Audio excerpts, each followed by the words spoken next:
Welcome back. So today I am doing a mood reading vlog because I just finished a bunch of romance books like back to back, and I feel myself getting into a slump, and I feel like I've tried to start like a few different books that have been on my radar, and I've gotten like 5 pages in on each of them, and I'm not getting hooked. I'm not in the mood for anything, and I do not want to be in a slump at all. That sounds like the worst thing in the world to me right now. So what I am in the mood for is like a really fast-paced thriller. So I've been doing a lot of research on, and by research I mean like asking people for recommendations and looking up what's on Kindle Unlimited and going on Goodreads and looking up TikToks of things that people recommend, because I'm stumped. Like, I'm not sure what to start. I'm not sure like what book to start. I'm not sure I don't know what to do. So I decided that I wanted to read on my Kindle because I can take it with me wherever I go, and I typically read faster on my Kindle. So I just decided, okay, I'm gonna use my Kindle and I'm gonna try to find something that's Kindle Unlimited that I can read really quick, that'll hopefully get me back in my groove. So I looked in my Kindle Unlimited library of things that I have downloaded, and I have an Alice Feeney book downloaded called Sometimes I Lie, and I've read other Alice Feeney books in the past, and they have always been very fast-paced and very entertaining, and I typically am not guessing the plot twists of her books, so it's like I'm hooked the whole time, and then I'm left surprised, and it's all around a good experience when I read her books. So I was like, okay, maybe that's a good author to start with to help me kind of get back into the swing of things.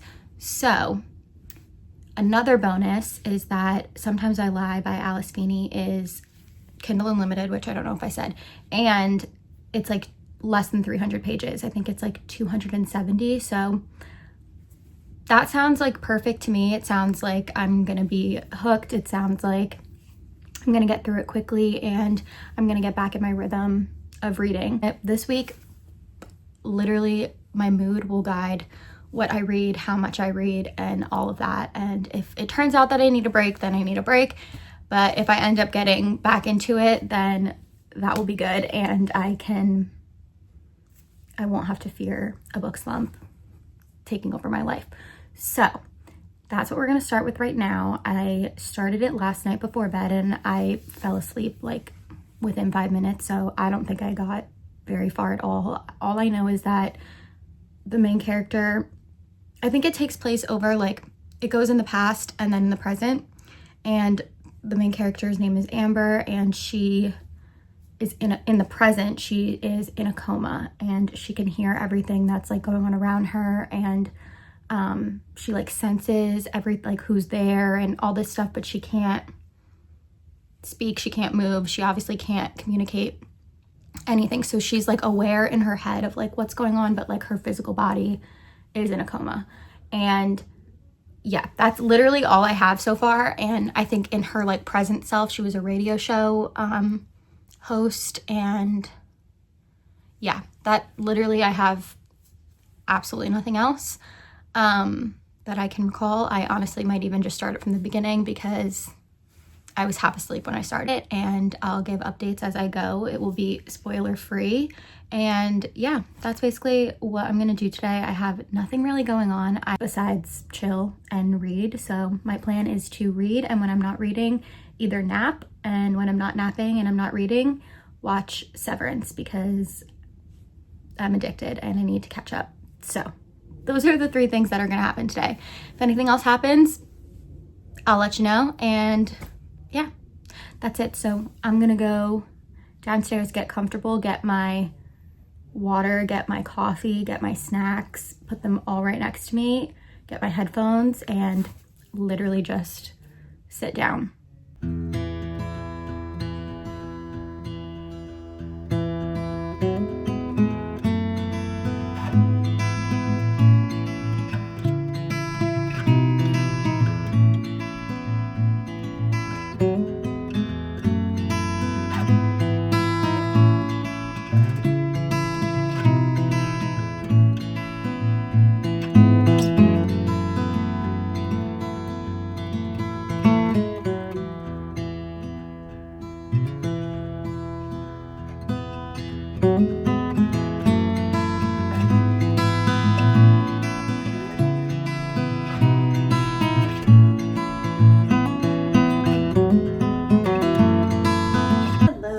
With a reading update. So it's a little bit later. I'm on page 100. I'm about 40% into Sometimes I Lie by Alice Feeney. So far so good. It's doing what I thought it was going to do. Very quick, very intriguing. We have like, it's one point of view. It's Amber's point of view throughout this whole time. But there's like it flashes back to the past of like when she was 10 years old, and then like through these like diary entries that she wrote. So basically it's like she's 10 years old writing in her diary. We get to see those diary entries from the past, and then present is her like inner monologue while she's in this coma. And then it flashes back to a week prior, before this accident that she had that caused her to be in a coma. She can't remember anything about what happened. She doesn't remember the accident. She doesn't remember who was there, who was involved, or why, or like really anything leading up to it. So basically she can hear all the doctors and the nurses and her husband Paul and her sister Claire in the room when they're in there with her, and she can hear their conversations and everything. So she knows there's been an accident. She knows there's been some type of car accident, but she's confused because she doesn't drive and she doesn't have a car. And someone had said like she wasn't wearing her seatbelt and she went through the windshield, and she's like, one thing about me is I always wear my seatbelt. So like a lot of things aren't adding up for her. So she's kind of just stuck, basically. So that's where we're at right now. It just we're getting a lot of like background information like about when she was 10 years old. They're really emphasizing like this relationship that she has with like this friendship that she has with the girl named Taylor when she was 10 years old. So a lot of the diary entries are about her. So I'm curious to see how that connects to the future, because it obviously means something. Anyway, those are my thoughts on that. Not really my thoughts, just kind of a summary of what I've read so far generally. And yeah, I'll be back.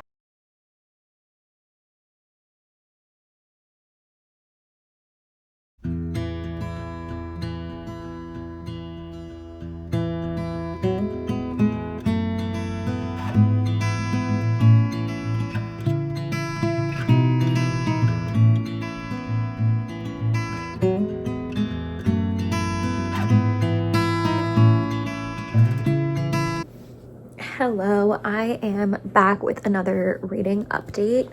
So I think the last time that I did like a update, I was like almost 50% into the book, and now I'm 71% in. I'm on page 200, and I don't have like a ton of more thoughts than I did the last time. I think I have some like loose predictions like in my head, and I have some like guesses, but I'm not confident in any of them. I think that the chapters are really short, so it's like really easy to like fly through it. And I think when you hit the 50% mark is when things start to like really pick up.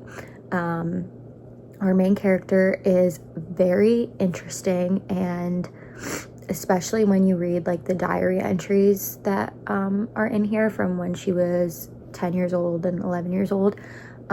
She's very interesting, and I like actually don't even know another word to describe her.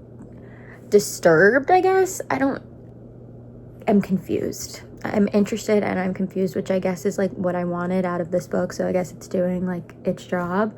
And if I'm not reading this, I've been watching Severance, which if you're not watching that, like I can't recommend it enough. But watching that show is like, I guess you can call it like a psychological thriller, and then like reading this is like a psychological thriller, and I'm going back and forth between the two, and I think my dreams are gonna be affected now. Like I think I'm gonna have it, like I think last night I had a stress dream because of all this stuff that I'm reading and watching before I go to bed. But anyway.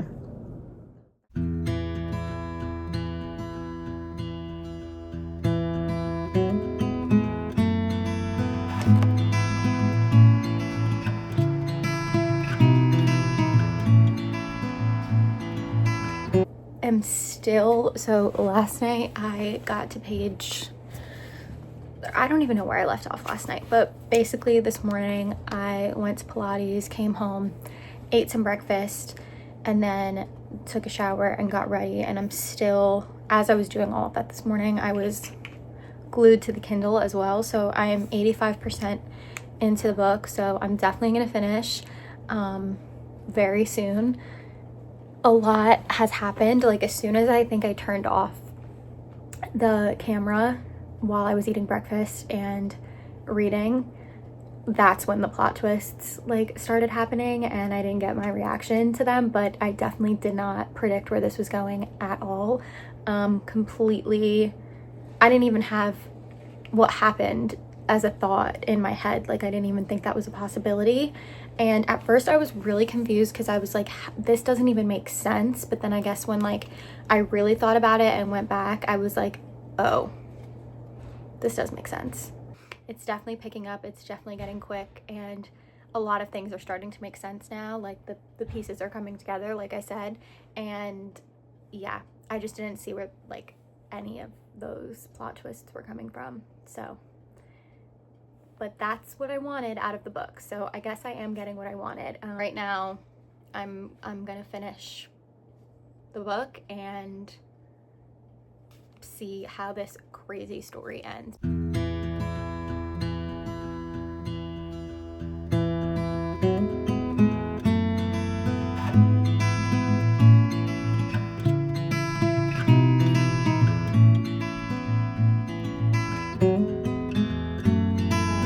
So it's a little bit later now. I've finished Sometimes I Lie by Alice Feeney, and I've sat on it for a little bit, and I've thought about what I believe my rating is, and I am here to say that it is 4 stars for me. I was expecting, like typically with Alice Feeney books, like I was expecting plot twists until the very end, and there was plot twists until the very end, but I did not see where this was going at all. Like I couldn't even, like my mind was going in a different direction, like with guesses and theories and predictions, than the way that the book actually went. And when I finished the last page, I like genuinely was like, I don't understand. Like I was really confused, and I had to go to Google and I had to go to Goodreads to get some sort of explanation, and then it finally like clicked for me. And then I was like reflecting on the whole book, because I was like, wait, that can't make sense because of this. And then I was looking back and I was like, wow, like it actually does make sense, and it can make sense. I would definitely recommend it. It's not a 5-star book for me. Probably won't stick with me like forever and ever, but it was definitely a highly rated thriller book by me. I feel like if you take breaks and stuff, like details are very important in this one, and like paying attention. And yeah, so if you've read this book and you guessed what happened, or you had different theories or different thoughts or anything, like I would love to hear them, because I was very much, I had a lot of questions like immediately upon finishing, and I would love to dissect that with someone else as well. But basically, in the meantime, I am going to move on to my next book because this definitely did the job of getting me kind of back into my groove, and I don't think that I'm hopefully gonna be in a slump. So I want to continue. I think I want to stick with the genre. I think I want to stick with thriller. I think I want to stick with suspense, because I really liked that one, and I just want to read another one. So I'm gonna go through my Kindle Unlimited like recommendations, and also go through like my want to read on Goodreads and see if any of those books match up. If there's something that I've been wanting to read that happens to be on Kindle Unlimited that's also thriller or mystery or something of the sort, then that might be my next read. So I'm gonna go do some research and kind of pick out my next book. We'll be back when I decide what book I am going to pick for my next read. It is Sunday night, so I think I started this video on Friday, so we have the rest of the week to mood read, so we'll see what happens. But yeah, that's it for book one, and we'll see what book I pick next. Bye.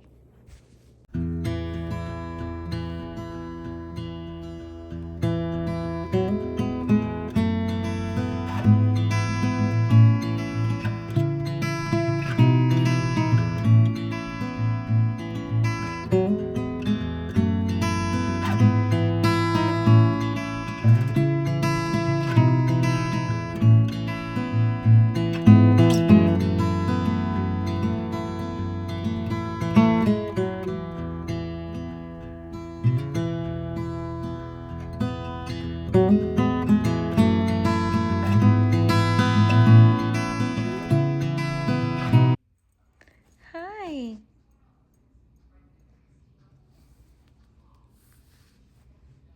Dolce.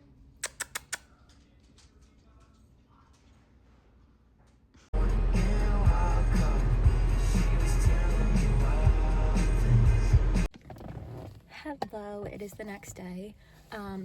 Last night I decided to start The Maidens, which I think you saw, by Alex, I forget his last name, but he wrote The Silent Patient, and I really loved The Silent Patient, and the book is Kindle Unlimited, and it's been on my want to read, so it checked off all the boxes, so that's why I picked it. And then right now I am at Pilates, so I'm about to go in and do my little workout, and then I will continue reading. I think I'm 50 pages in, so I don't have too much to say, but I am enjoying it so far. Like, I like the way the story is being told, and I'm already like pretty hooked, but I don't have too much information. So I'm going to go to Pilates, and until I have to go to work, I will keep reading and update you with anything that happens. But just wanted to give a little bit of an update about the book that I chose, and I did start it last night, and so far so good. So that's it for me for now, but I'll see you later.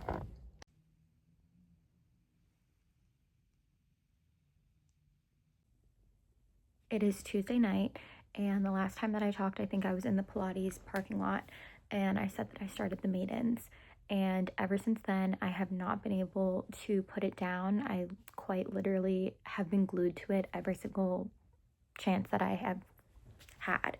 Okay, it's so good, and I'm loving it. It's like a classic whodunit, but the way that it's told is so good, and I love the author's writing. And I know I mentioned that, okay, I don't know what's happening here, but I know that I said that this was the same author as The Silent Patient. So, okay, Alex, I don't know how to say his last name, and I'm not even going to try, but he wrote The Silent Patient, and he also wrote The Maidens. And I loved The Silent Patient. I thought that was a great book. I read it years ago when it was really popular, and I still remember it to this day.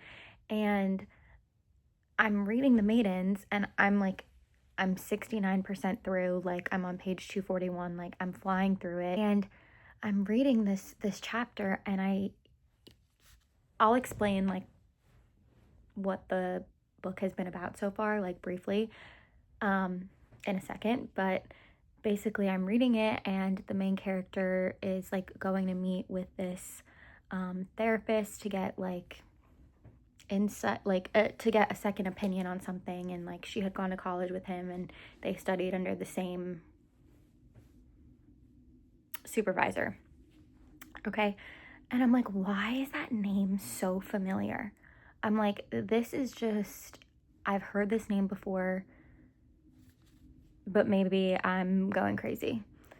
Then I keep reading, and I'm like, oh, now I've definitely heard this other name before, and it's like, not that it's interconnected with the silent patient, but like the silent patient is brought up in this, like the characters that are in the silent patient, the main ones, if you've read the silent patient, then you know what I'm talking about, are in this, and it's like connected. It's like happening like simultaneously. So like this, the Maidens is happening at the same time that the silent patient is happening at, which I had no idea that like there was going to be this like cameo, or like it was related in that way. Like I had no idea, and I don't know if I was supposed to know that, or if that's common knowledge to other people, but I had no idea. I just thought that was so cool, and I had to update and say that. Oh my god, what's happening? Oh my god. Whatever. It's not like a interconnected like series or anything like that. It's just that the timelines are the same. Like this is just happening at the same time as the silent patient is taking place. It says that I have less than an hour and a half left in the book, so, and I don't know what time it is right now. It might be 9 o'clock, but I'm not tired, so I think that means I'm gonna stay. Especially since that just happened. That just like woke me up even more, because I was not expecting that. Anyway, I love this, and if you liked The Silent Patient and you haven't read this yet, then you definitely need to. Okay, I'm gonna get back to this, and I will give a better summary and a better explanation tomorrow, because my head is all over the place right now, and I know that if I try to explain what this is about, even though it's not that hard to explain, I'm just not going to do a good job of it right now. So that's a tomorrow problem. Hello, so it is the next day. It is Wednesday, and I just finished The Maidens. So I know yesterday I said I would give like a brief synopsis of what the book is about, because I didn't really give many reading updates throughout it, just due to the fact that any free moment I had, I was reading it and wasn't really thinking about anything else. So basically we follow Mariana. She is our main character that we are following, and her niece Zoe goes to college. I think the name is St. Christopher's in Cambridge. This takes place in England. So Mariana's in London, Zoe's in Cambridge. Zoe calls her one day and is like, you need to turn on the news, like they found a body at my school, and like I'm freaking out. I haven't seen one of my friends since yesterday, and I can't get in touch with her, and all this stuff. So Mariana goes to the college, which is also happens to be where she went to school, and she goes there, and she's like basically trying to figure out what is going on. She's kind of being this like detective. She's taking it upon herself sort of to follow these leads that she has, follow these theories, really talk to people, because basically after the first body is found, then another body is found, and another body is found. So it's like there's like these serial killer like murders going on at this school, and Mariana is like investigating it and trying to figure out and piece together what is happening. So that is like a very brief synopsis of what is happening, because there's so much more. They tie in a lot of Greek mythology into it, so there's a lot of mention about like the Greek gods and goddesses and Greek tragedy, so like those Greek tragedy like stories and stuff, there's a lot of ties to that. You don't need to know anything about like Greek mythology or anything to understand like what's going on because they explain it. But so there's a lot of ties to that, and the author does such a good job of making you like suspect everyone. Like it's just like, it is kind of like a classic whodunit type of thing, but the author does such a great job of like introducing all of these different characters and stuff, and then you're kind of like suspicious of everyone. These letters that are being written that come up, like, because the book is split into like 5 or 6 parts. They're like, you know, short, they're not like super long, but it's split up into like 6 parts, and at the beginning of each part there is a letter. We don't know who it's from or who it's to, but it is a letter that gives some more information. Like, I guess there is reason to believe that who's writing it is the person responsible for all of this. But yeah, obviously you find that out at the end, and the way that everything just pieces together at the end, it was the last hour of the book. I don't know how many pages. I wasn't even looking like at what page I was on. Like I was just fully, when it ended, like when I hit the last page and I saw that it was over, I was like, oh my God. And it is extremely interesting to read this after having read The Silent Patient. If you know what I'm talking about, if you've read both of them, then you know. But I highly recommend, if you read The Silent Patient, to read this. It kind of just heightened my reading experience of it too, and it was just really good the way that it was like kind of connected. Like, okay, I think it's like almost a 5-star read for me, just because it really I did have that like feeling, that 5-star feeling, if you will. I rated it 4.75 on Goodreads, but I did say like maybe a 5 in parentheses, because I think if I sit on it a little bit longer, I'll bump the rating. But I know I read, so basically the first half of February has been me reading romance books, and then the second half of February has been like thriller suspense so far. So I don't really know where my head's at now, just because I feel like if I read another thriller after this, it's not going to top this one. So I think we might have to venture into another genre. So I'm going to do some research and look at my books upstairs, and I might just keep reading on my Kindle because I love that I can just take it with me everywhere. So yeah, The Maidens was great. Highly, highly, highly recommend. I really, really enjoyed this, and I'm looking up other books that he has written that I have not read, and I'm going to read them because I think I'm just a really big fan of his writing. And yeah, very good. It was also giving kind of like it's not, but it's giving like dark academia a little bit. Like it was kind of reminding me of that. If you've read The Secret History, and you know that there's like this group in The Secret History, they're also very big on Greek mythology and Greek tragedy too in that book. But it was kind of similar vibes to that as well. Actually, now that I'm thinking about it, yeah, because I'm remembering that plot. So yeah, if you liked The Secret History, I think you would really like this one. I am excited to start my next book.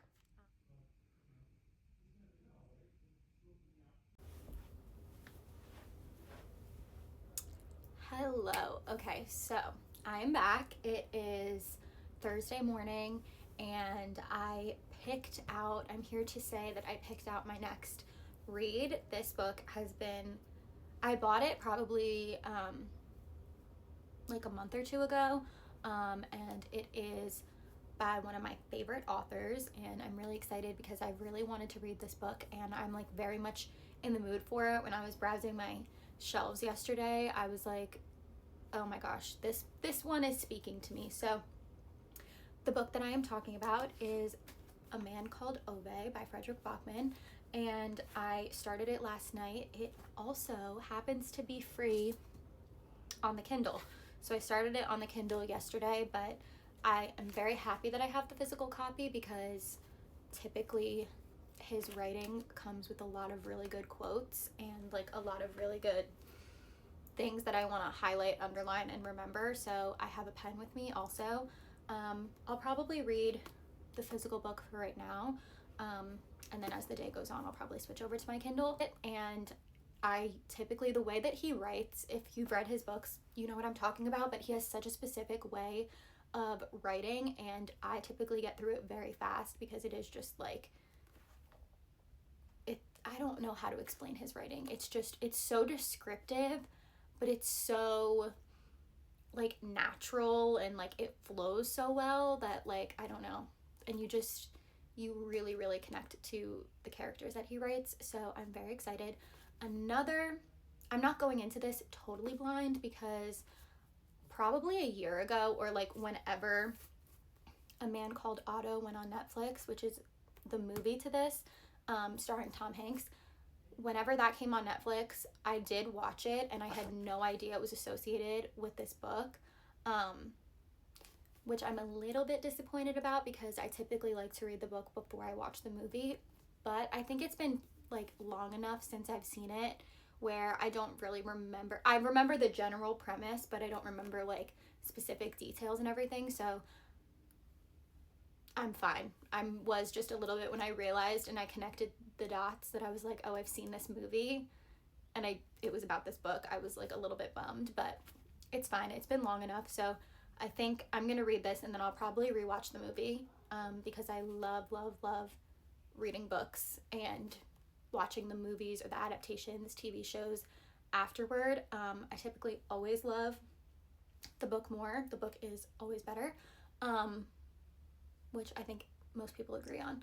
But yeah, so I will be picturing Ove as Tom Hanks in this just because of the movie, and I know that that's who plays him. So I will be picturing Tom Hanks throughout this, and yeah, that's that. I'm gonna sit and read. I have my little setup here, which I showed earlier. I ate breakfast over here. I want to sit on the floor. I don't know why.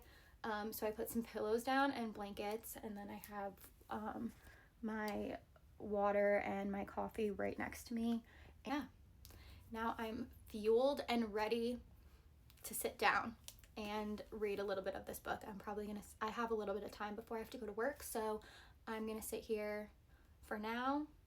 I think I have I need to get my headphones. Once I have my headphones, I will have everything that I need to be relaxed. And then on YouTube, I put on like an ambiance of sorts. So the vibes are good.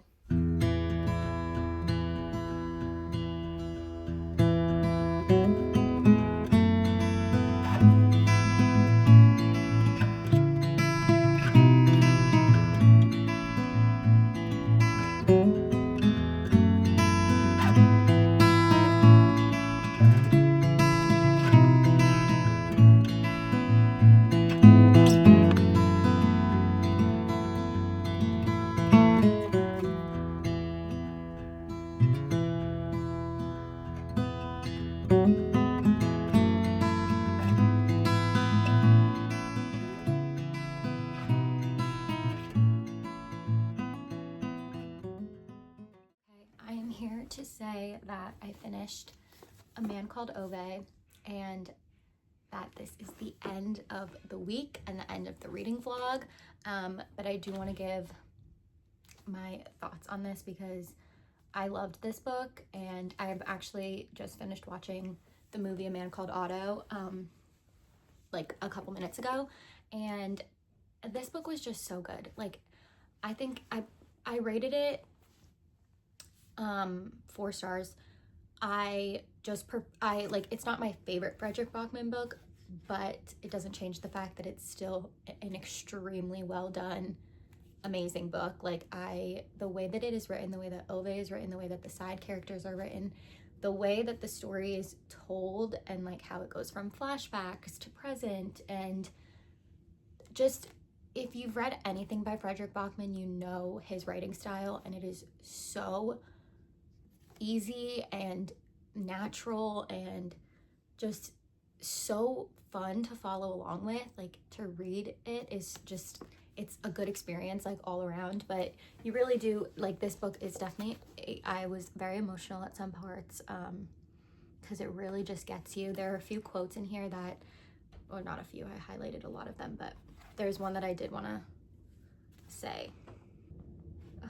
The way that this just comes like full circle in a way too, is just really beautiful. Like, in the movie, I think depicts it in a really, really good way. Obviously, I prefer the book more than the movie, but I think Tom Hanks does a really good job at depicting Ove, like this grumpy old man who, you know, everyone just thinks is just grumpy and wants nothing to do with anyone. And, you know, you just learn so much about him, and you learn that, like, deep down, like, that's not who he is, and like why he is the way that he is. And I just want to give him a hug, but he would hate that.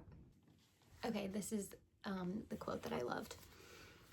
Loving someone is like moving into a house. At first you fall in love with all the new things, amazed every morning that all this belongs to you, as if fearing that someone would suddenly come rushing in through the front door to explain that a terrible mistake had been made. You weren't actually supposed to live in a wonderful place like this. Then over the years, the walls become weathered, the wood splinters here and there, and you start to love that house, not so much because of all its perfection, but rather for its imperfections. And it's just stuff like that. It's so good. There was another one I really liked that I highlighted. It was, she just smiled, and that she just smiled, said that she loved books more than anything, and started telling him excitedly what each of the ones in her lap was about. And Ove realized that he wanted to hear her talking about the things she loved for the rest of his life.